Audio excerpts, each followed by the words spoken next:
shape our ability to handle, learn from, reflect on future experiences.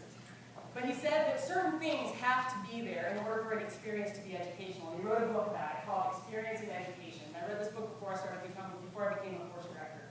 And it sort of changed the way I think about things. And he said that there are several things that have to be there to make an experience educational. But what I'd like to talk to you today is just this one paragraph that he has from this book. He says, if an experience arouses curiosity, strengthens initiative, and sets up desires and purposes that are sufficiently intense, continuity, that ability to connect one experience to the next experience and continue to grow, works in a positive way. Every experience is a moving force. Its value can be judged only on the grounds of what it moves toward and into. The greater maturity of experience, which should belong to the teacher as educator, puts him in a position to evaluate each experience of the student in a way in which the one having a less mature experience cannot do. It is in the business of the educator to see in what direction the experience is heading. The mature person, put in moral terms, has no right to withhold from the young on given occasions whatever capacity for sympathetic understanding his own experience has given him.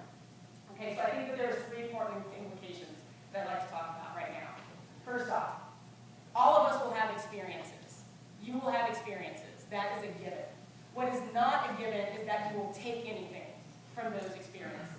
There have to be things that have to be present in order for you to be able to take that experience and learn the most you can from it. One of the things Dewey talked about in this quote is the ability to have people you can go to talk to, and help you identify experiences and process those experiences.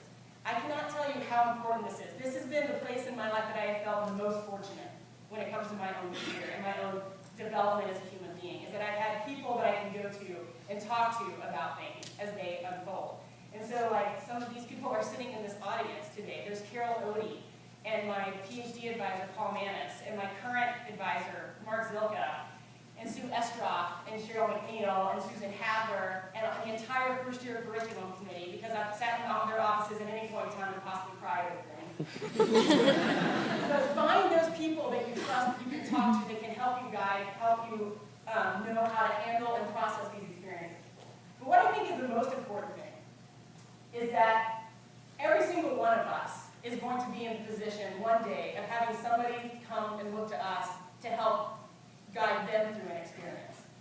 And if we come up, if our life has been void of feeling and thinking and reflecting and experiencing ourselves, we are going to come up empty in that situation.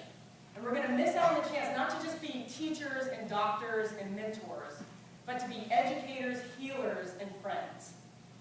And so we really have to be able to learn from every single one of our experiences, take everything we can from all of them. And it is that why I want to end today with a poem from the Persian mystic poet Rumi that kind of talks about this need that we have to learn from all of our experiences. He says, "This being human is a guest house. Every morning a new arrival, a joy, a depression, a meanness, some momentary awareness comes as an unexpected visitor. Welcome and entertain them all. Even if they are proud of sorrows who violently sweep your house empty of its furniture, still treat each guest honorably. He may be clearing you out for some new delight, the dark thought, the shame, the malice. Meet them at the door laughing and invite them in. Be grateful for whatever comes, because each has been sent as a guide from beyond." There are possibly an infinite number of synapses that we can form in this lifetime. And not all of them have to do with facts and figures and scientific and historical knowledge.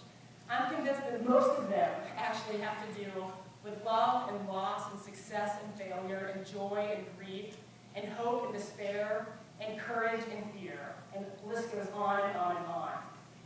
And as we allow ourselves to accept and understand and comprehend those aspects of life, and then we put on top of it our scientific and our historical knowledge, I think we give ourselves the chance to become more fully developed human beings.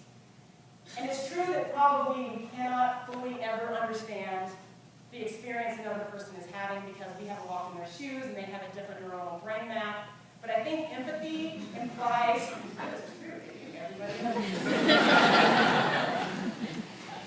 empathy implies the desire to try and understand. And it's we try and learn from and reflect on our own experiences, that we increase our capacity to understand the experiences of others.